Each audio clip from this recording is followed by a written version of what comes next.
루터교 목사로서는 처음 뵙지요, 여러분들. 네, 그렇습니다. 전국에 교회가 한 52군데, 목회자는 한 60여 명. 그 중에 한 사람을 만났습니다, 오늘. 불행하게도 은퇴 목사입니다. 젊은 목사님을 좀 만나셨으면 좋았을 걸. 저는 입이 뻣뻣하고 아주 혀가 둔한 사람입니다. 8년 전에 90세 된 노모가 혼자 계시기에 그분과 마지막 삶을 좀 함께하기 위하여 정년 5년을 앞두고 65세에 조기 은퇴를 했습니다. 그리고 지금은 이곳에서 멀지 않은 양구에서 농사일을 배우는 초보 농사 목사입니다. 그리고 간간히 이 설교보다는 사실 성경 공부를 이제 특강 같은 것 이제 그런 것들을 요청받을 때에 그 준비하느냐고 지금도 주경야독이라고 할까요? 그렇게 하나님의 말씀을 대하고 있습니다. 참으로 부족한 종을 이 귀한 자리에서 하나님의 말씀을 전할 수 있도록 허락하신 우리 삼위일체 하나님과 우리 모든 성도 여러분들께 진심으로 감사를 드립니다. 제가 조기 은퇴를 하니까 어느 후배 목사님이 저에게 말씀하더군요. 목사님 이제 설교와 예배에서 자유스러워졌으니 해방됐으니 참 시원하시겠다고요. 예, 그래요. 사실 매주 몇 편씩 작성하던 설교 준비를 하지 않아서 부담은 적었습니다마는 예배에서 해방되었다니요. 사실 그것은 아니죠. 제가 여러분과 동일한 주님의 자녀요, 또 예수 그리스도를 통하여 구원받은 성도요, 더군다나 목사인데 제가 어찌 예배에서 해방될 수가 있겠습니까? 예배는 계속 진행되어지고 아마 제 생의 마지막까지 하나님께 드리는 예배는 지속될 것이라고 믿습니다. 오늘 우리가 함께 읽은 로마서 12장 1절부터 2절과 관련된 몇 개의 성경을 함께 좀 보시면서 예배에 대하여, 예배는 어떻게 드리면 좋겠는가에 대하여서 오늘 이 시간 말씀을 나누며 은혜를 나누고자 합니다. 여러분들 잘 아시는 말씀 몇 군데를 좀 보겠습니다. 그냥 다 찾지 않으셔도 다 아시는 얘기죠.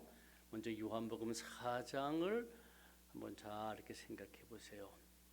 요한복음 4장에 보면은 예수님께서 사마리아 땅 수가라고 하는 곳에 이르렀을 때에 남편이 열어둔 여인을 만나게 되죠. 근데 그 여인이 예수님께 특별한 질문을 합니다. 우리 조상들은 이 산에서 예배했는데 당신들은 예루살렘 성전이라고 합니다. 어디가 옳습니까? 그런 얘기예요. 우리는 이 산에서 예배를 드리는데 조상 때부터, 여기서 이 산이라고 하는 것은 그리심산이에요. 제가 성지순례 갔을 때 그리심산에 가보니까 정말로 제단이 쌓여 있어요. 우리는 여기서 예배를 드리는데 당신네들, 즉 유대인들, 예수님은 유대 후손이거든요. 유대인 후손이거든요. 당신들은 예루살렘 성전에서 예배를 드리는데 어느 게 맞습니까? 그때 예수님께서 아주 중요한 말씀을 하시죠. 여자여 내 말을 들으라, 내 말을 믿으라. 이 산에서도 말고 예루살렘에서도 말라.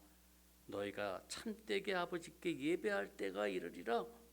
하나님은 영이시니 예배하는 자는 신령과 진정으로 영과 진리로 예배할지니라. 요한복음 4장 21절부터 24절까지 말씀이에요.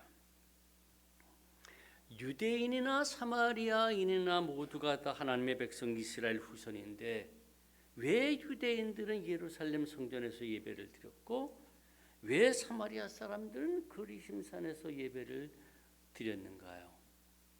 이미 우리가 아마 우리 교회에서도 이스라엘 역사를 많이 공부해서 다 아실 겁니다. 예루살렘 성전은 솔로몬이 짓죠. 솔로몬이 예루살렘 성전을 지은 다음부터는 이스라엘의 예배는 오직 예루살렘 성전 한 곳입니다. 왜? 거기에 하나님의 언약궤가 안치된 곳, 하나님의 이름을 두신 곳, 그렇기 때문에 예루살렘 성전이 아닌 곳에서는 예배드리질 않았어요. 근데 솔로몬이 죽자 이내 왕국은 둘로 분열되죠. 북이스라엘과 남유대라고 하는. 그리고 북이스라엘은 한 200년간 역사 속에 존재하다가 아시리아라고 하는 나라에 멸망당해요. 근데 이 아시리아라고 하는 나라가 요 북이스라엘 사람들 아주 민족성이 강하기 때문에 이방인들을 그곳에 이주시켜서 결혼을 시킴으로 말미암아 선민이라고 하는 그 순수성을 혼합시켜 버려요. 상실하게 말아요. 그때부터 북이스라엘 사람들을 사마리아 사람이라고 부르는데 북이스라엘의 수도가 사마리아였기 때문에 사마리아 사람이라고 불려지죠. 그리고 사마리아 사람 하면은 그게 좋은 얘기가 아니에요. 아주 심하게 얘기를 하면은 개 같은 사람, 아주 거룩한 아브라함의 피를 잃어버린 사람들. 그리고 남유대도 얼마 안 있어서 바빌론에게 멸망하죠. 근데 바빌론이 예루살렘을 침공하고 아주 예루살렘을 초토화시키고 예루살렘 성전을 불태 없애버립니다. 그리고 이 바벨론은 중요한 왕족, 제사장, 종교 지도자들 뿐만 아니라 사회 지도자들을 전부 다 포로로 붙잡아가요. 그 세월이 70년의 세월입니다. 바빌론 포로 세월이 70년입니다. 페르시아가 등장하면서 페르시아의 고레스 왕이 바벨론에 사로잡혀 있던 모든 사람들을 전부 다 고국으로 돌려보내죠. 그리고 고국으로 돌아온 이 유대인들이 첫 번째 하는 일은 무너졌던 예루살렘 성전을 재건하는 일이었어요. 이러자 그곳에 살던 사마리아 사람들이 우리도 하나님을 믿는 사람이니까 저 성전을 함께 짓겠다라고 요청을 합니다. 그러나 유대인들은 거부를 하죠. 너희들은 거룩하지 못한 백성이라고. 거룩한 하나님을 성전을 짓는데 너희들이 참여하지 못한다라고. 그래서 그들을 패척해버려요. 그리고 유대인들이 소위 수르바벨 성전이라고 하는 제2성전을 짓고 거기서 예배를 드리고 사마리아 사람들은 예배를 드릴 수가 없으니까 축복의 산이라고 믿었던 그리심 산에다가 제단을 쌓고 거기서 예배를 드려요. 그 전통이 예수님 시대까지 내려왔던 거예요. 그래서 이 사마리아 여인은 예수님께 당신네들은 예루살렘에서 예배드리고 우리는 사마리아 그리심산에서 예배를 드리는데 어느 게 옳소? 어느 게 옳습니까? 라고 질문을 했던 거예요. 사랑하는 여러분, 오늘날 우리들의 하나님은 어디 계시는가요?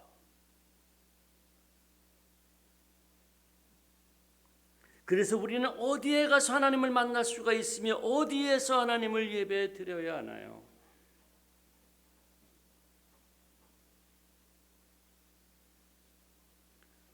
이 성산교회 예배당 여기? 그렇죠. 여기 계시겠죠. 그래서 여기서 예배드리죠. 아니면은 아니야 요새 교회가 하도 우패됐어. 나는 저 깊은 산속에 있는 고요한 기도원에 가서 드릴 거야 라고 거기 가서 드려야 하나요? 그런데 예수님이 사마리아 여인에게 하신 하나님은 영이시니 예배하는 자가 신령과 진정으로 예배할지니라 라고 하는 이 말씀은요, 하나님께 드리는 예배에서 중요한 것은 장소, 건물이 아니라는 말이에요. 하나님은 영이시기 때문에 장소에 제한받는 분이 아니죠. 그러므로 하나님을 어디에서 가야 만날 수 있나라고 하는데 관심을 가져야 할 것이 아니라 어디에도 계시는 하나님, 어디에도 계시는 하나님을 어떻게 예배해야 할까? 여기에 관심을 가져야 한다는 거예요. 그래서 예수님은 영과 진리로 예배하라, 신령과 진정으로 예배하라. 이 말을 좀 더 쉽게 얘기를 한다면 정말로 정성을 다하고 온 마음을 다 들여서 진심으로 참되게 하나님이 기뻐하시는 것을 행하라, 하나님께 영광을 돌려라라고 하는 말이에요. 오늘날에도 예배 장소, 예배 건물에 관심을 가지는 사람들을 우리 주변에 곧잘 볼 수가 있어요. 이 예배당을 하나님의 거처라고 생각하여 예배당을 화려하고 웅장하게 꾸미고자 온갖 재정과 노력을 투자하지요. 그러다 때때로 여러 잡음까지 일으키면서 이 예배당 건축에 열의를 올리고 있다는 거예요.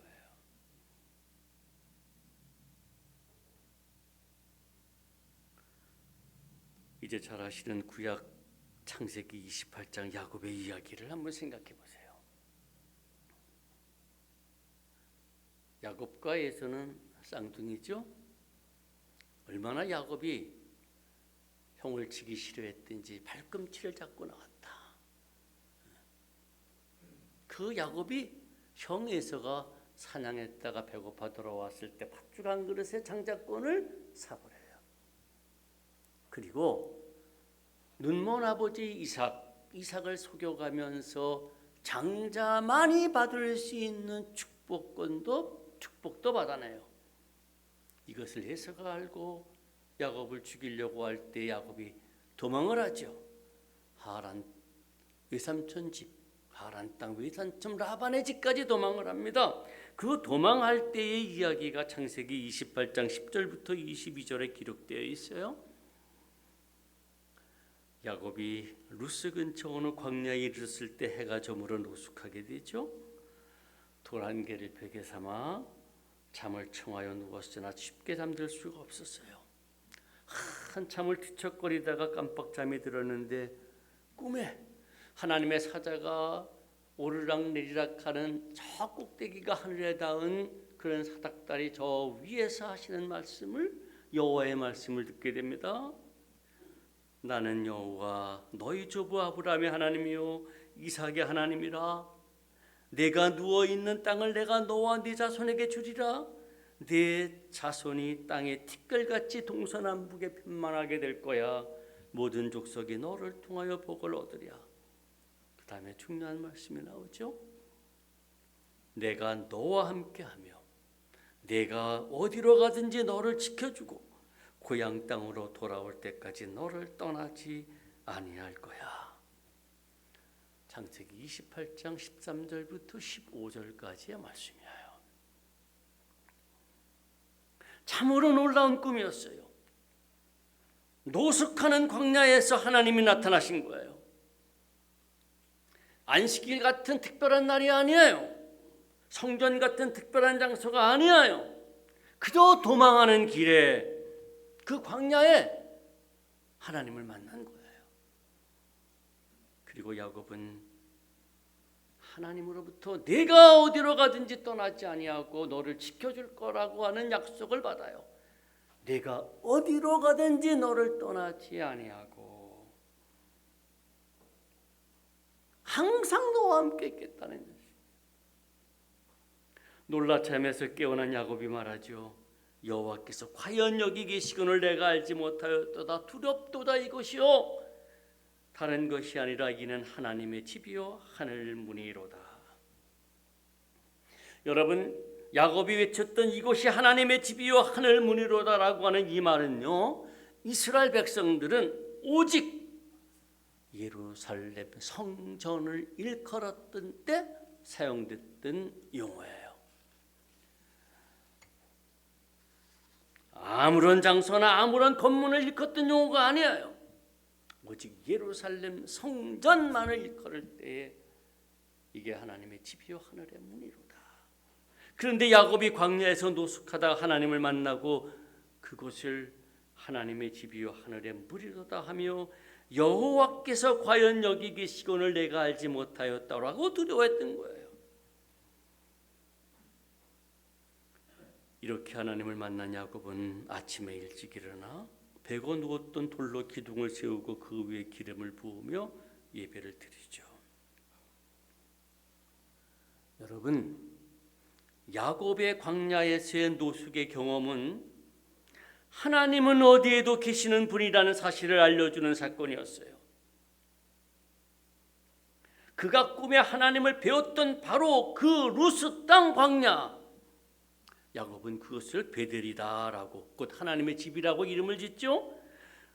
바로 그 루스 땅 그것만이 아니라 야곱이 가는 곳은 어디나 그의 생애 내대원에나 어디든지 하나님이 함께 계시는 거처임을 알려주는 사건이었어요. 어디 야곱뿐이겠습니까?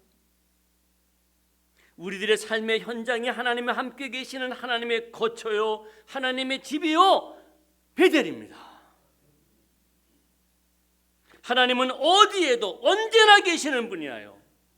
시간과 장소의 초월에 계시는 무소부지하신 분, 이게 우리 하나님이에요.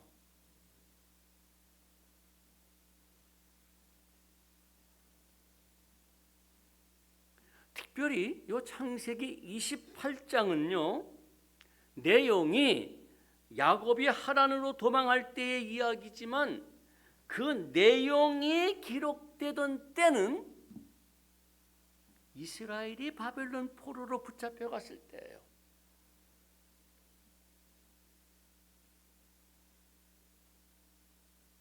성경은 그 사건이 기록되던 그때 기록된 게 아니에요.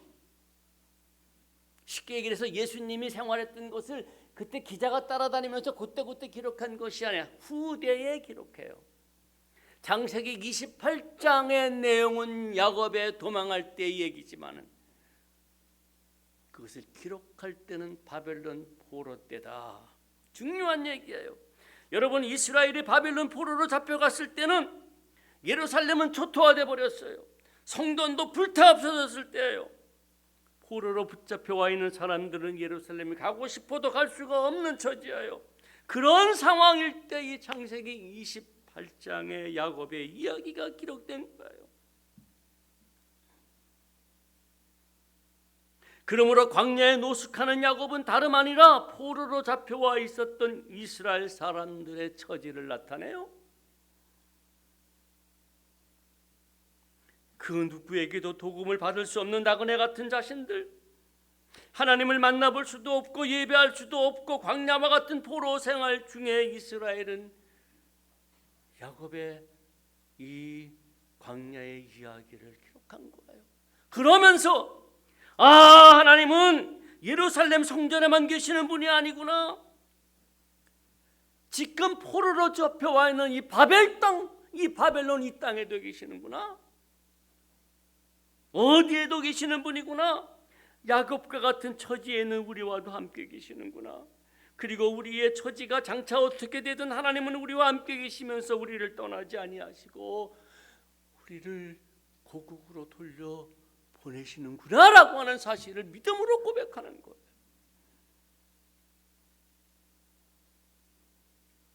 그래서 그들은 고국에 있을 때 예루살렘 성전에서 짐승을 잡아 희생제물을 드리는 예배를 드리다가 이제 포로로 잡혀와 있는 이때는 그런 형식과 의식적인 예배는 드리지 못해도 정말로 진심으로 정성을 다하여 마음을 들여서 기도하고 하나님의 말씀에 충실히 순종하고 어찌하든지 하나님을 기쁘시게 하는 심정으로 거룩한 선민의 삶을 유지해 나가는 거예요.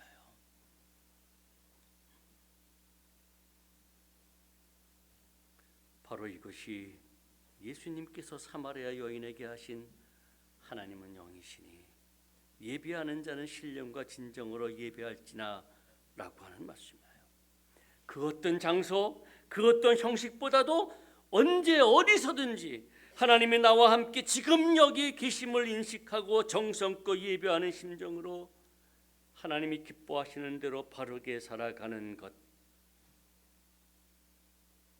이것이에요. 이렇게 진심으로 하나님을 경외하면서 거룩하게 사는 삶, 이것이 바로 영으로 언제나 어디에도 함께 계신 하나님께 진정으로 드리는 예배, 그거 드려라. 그렇게 하라. 장소가 중요한 게 아니야.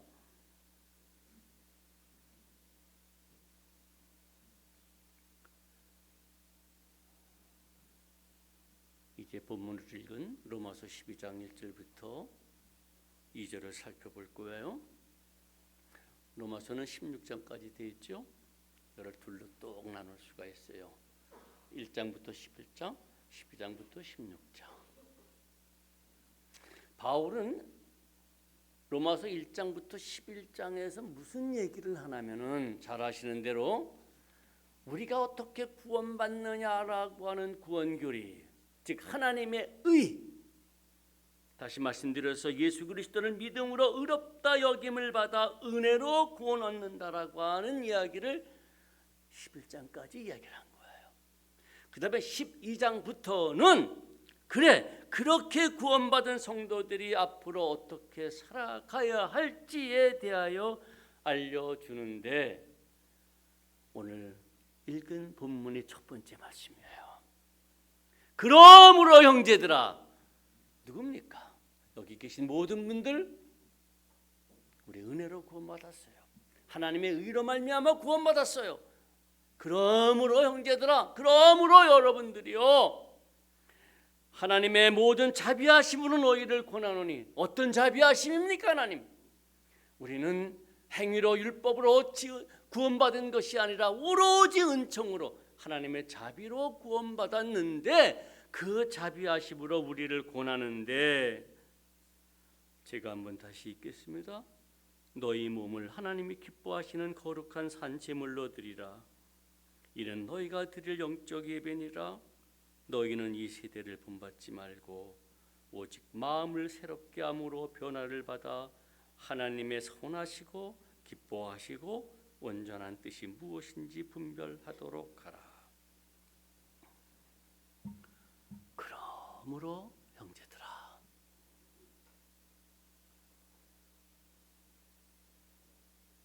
그러므로 여러분들이요,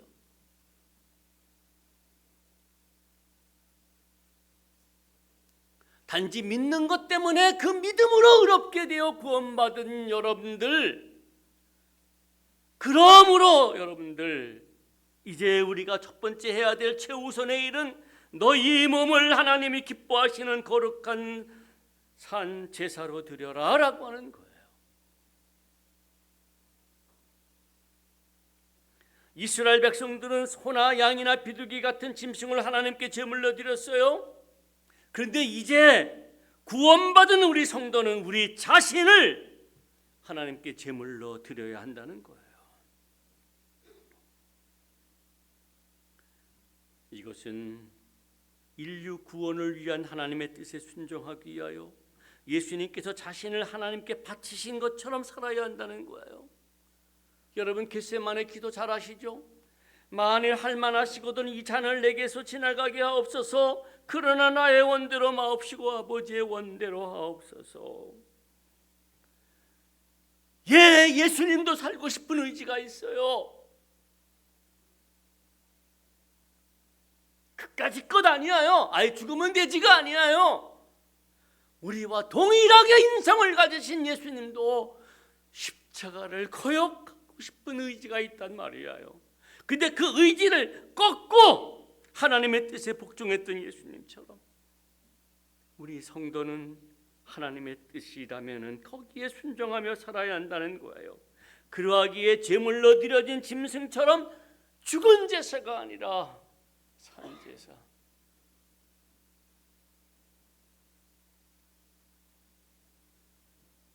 산 제물, 이거 드리라는 얘기죠. 이 산 제사가 어떻게 하는 것인지 2절이 밝혀요. 이 세대를 본받지 않고 하나님의 선하시고 기뻐하시고 온전하신 뜻이 무엇인지 분별하는 거예요. 여러분, 이 세대를 본받지 않는 것과 하나님의 선하시고 기뻐하시고 온전한 뜻이 무엇인지를 분별하는 것은 둘이 아니라 하나예요.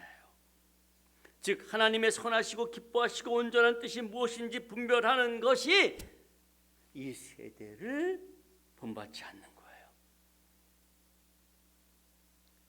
여러분, 하나님의 뜻 이거 분별하기 위해서 무엇을 해야 할까요? 성경을 끊임없이 묵상해야 돼요. 왜? 성경이 하나님의 뜻이 무엇인지를 밝혀주는 유일한 책이기 때문이에요. 그리고 이 하나님의 뜻이 확인됐다면 나를 향한 지금 이런 상황 속에서 나를 향한 하나님의 뜻이 이것이나 말씀을 통하여 확인됐다면 예수님께서 하나님의 뜻대로 십자가를 기꺼이 받아들이셨듯이 그 뜻에 아멘 하고 순종해야 한다는 거예요. 이런 사람은 세상 사람들이 살아가는 것과 달리 살지요. 이런 사람들은 세상 풍조와 반대로 살아가죠. 이런 사람들은 넓은 문으로 들어가지 않고 좁은 문으로 들어가요. 자기를 부인하고 자기 십자가를 지고 예수님을 따라가는 거예요. 사랑하는 여러분, 정말로 잘 들어보세요. 여러분, 예수님께서 언제 부자 되려고 하신 적이 있나요? 그리고 우리에게 언제 부자가 되라고 하신 적이 있나요? 예수님께서 언제 섬김 받으려고 하신 적이 있나요? 그리고 우리에게 높은 자가 되어 섬김 받은 자가 되라고 하셨나요? 언제 예수님께서 싸움에서 이기신 적이 있나요? 그리고 우리에게 어찌하든지 남에게 이기라고 하셨나요? 언제 예수님께서 목숨을 구원하려고 하신 적이 있나요? 그리고 우리에게 내 목숨을 구하며 살라고 하신 적이 있나요? 그런 말씀이 성경에 어디 있다면 나한테 좀 가르쳐 주세요. 나는 찾지 못했어요. 평생 하나님의 말씀을 읽고 공부했지만은 나는 못 찾았어요.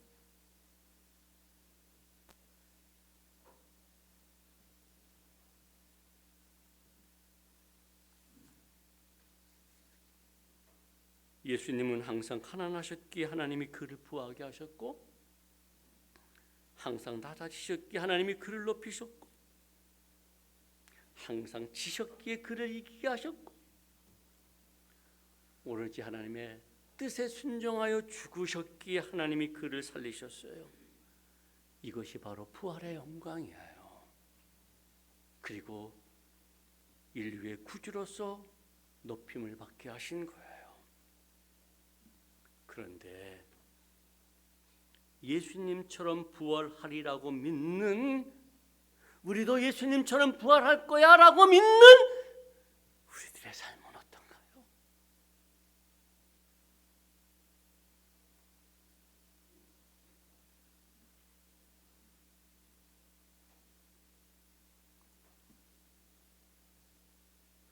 우리 온전하지는 못하더라요. 아니 비슷하지도 않은 아주 조금이라도 좀 닮은 구석이 있게 예수님처럼 살아야 돼요. 이것은 세상 사람들이 추구하는 이기적 삶을 버리는 거예요. 이웃을 위하여 작은 것일지라도 희생하고 봉사하고 나누는 일이에요. 나에게 해를 끼치는 사람조차 용서하며 그에게 먼저 사랑으로 평화의 손길을 내미는 삶이에요. 이런 삶을 에른스트 케제만이라고 하는 독일의 유명한 신학자는요, 세상의 일상에서 드리는 예배예요. 세상의 일상에서 드리는 예배. 일상에서 드리는 예배. 여러분 이제 그 예배가 마치고 이곳을 떠나가죠. 우리 그때에 예배 마쳤으니 하나님 안녕히 계십시오. 다음 주에 뵙겠습니다. 이러면 안 돼요. 예배는 끝난 것이 아니라 일상에서 드리는 예배로 전환되어 계속되어야 하죠. 하나님은 이곳에만 계시지 아니하고 우리의 삶 모든 순간에 함께 계시기 때문이에요.